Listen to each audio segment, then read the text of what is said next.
President Clinton getting emotional over what?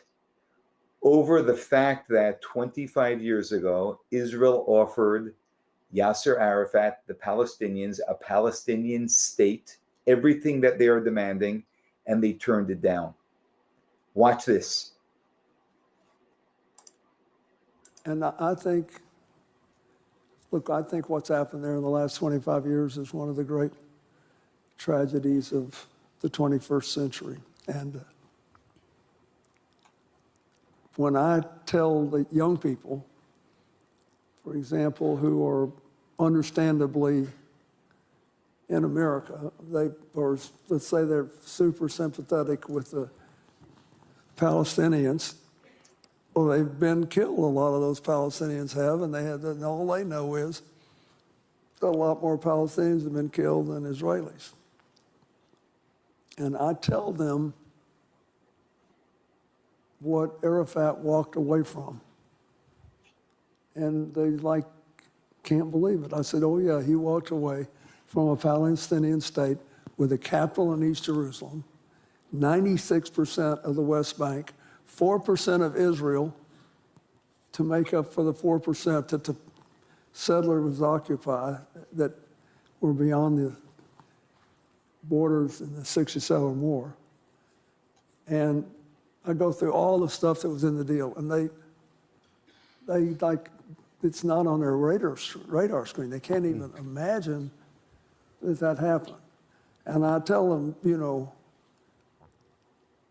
the first and most famous victim of an attempt to give the Palestinians a state was Prime Minister Rabin, whom I think loved as much as I ever loved another man. And so Rabin, he dies, and then Shimon Peres is defeated in the election, and where the rest of it is history. But you walk away from these once-in-a-lifetime peace opportunities, and you can't complain 25 years later when the doors weren't all still open and all the possibilities weren't still there. You can't do it. It's just... Your voice just cracked when you said that. Yeah. I'm an old guy. I have my regrets. That's one of them. Very, very moving moment. He has his regrets. What I suspect, though, is, and I'm not sure, he doesn't comment on this, is, when you regret something, it's as if I wish we would have pulled that off.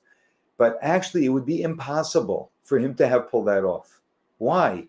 Why do you think Arafat turned it down? Because they don't want a Palestinian state. That's all a guise for removing all Jews from Israel so they can have it all. That is the true story. That's why even when we offered them everything, practically everything that they wanted, which, by the way, would have been a disaster, because if you give that to people who want to kill you, now they will have a much better positioning to do so, God forbid. What a blessing that didn't happen. And the irony of the fact that the first victim of that was a Jew, not just a Jew, a head of state, our Prime Minister, Yitzhak Rabin.